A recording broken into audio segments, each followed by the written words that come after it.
And finally, shifting focus to Indonesia, where violence has erupted on the streets and the military is now deployed in the capital.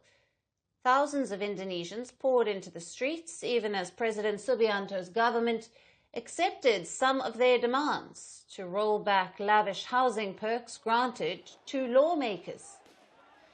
Hundreds of protesters gathered outside the nation's parliament in Jakarta as dozens of soldiers watched on. Officers and the military conducted city-wide patrols and deployed snipers in key locations.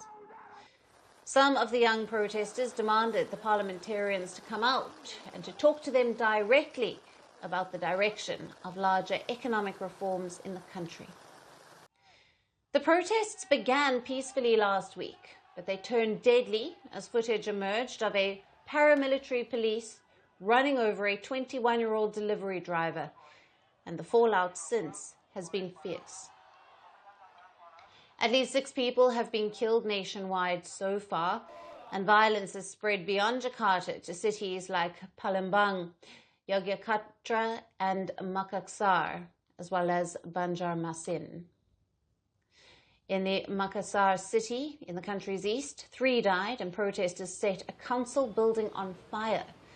Protesters also took aim at Indonesia's security forces.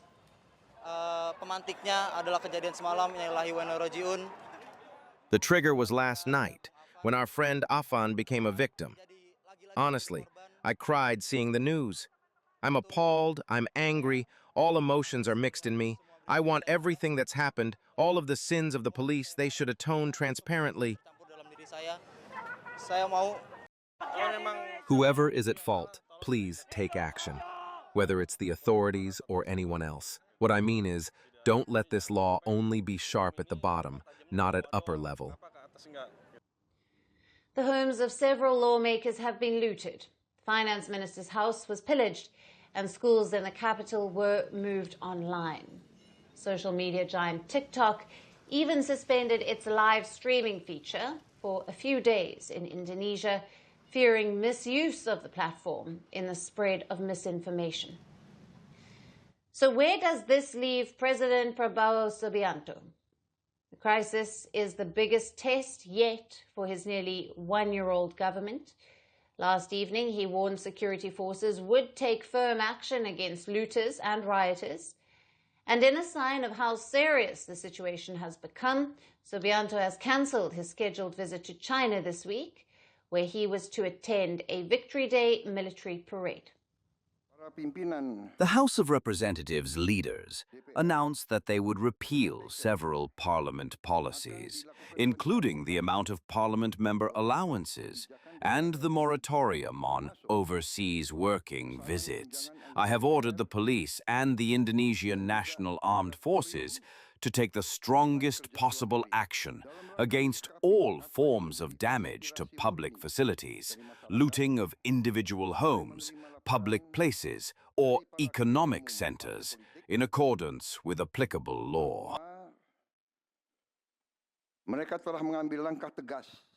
With security on edge, markets reeling and public trust eroding, the protests have turned into the biggest political test of President Subianto's administration, one that may very well define his presidency. As Trump's trade war rattles the world, all eyes turn to Tianjin, host of the SCO summit.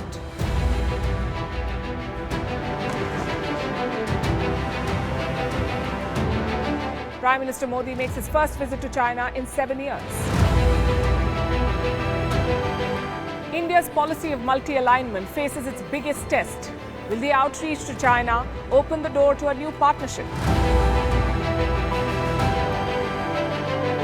And will talks with Russia add weight to India's stance against trade wars and tariffs? Catch Vantage live from Tianjin.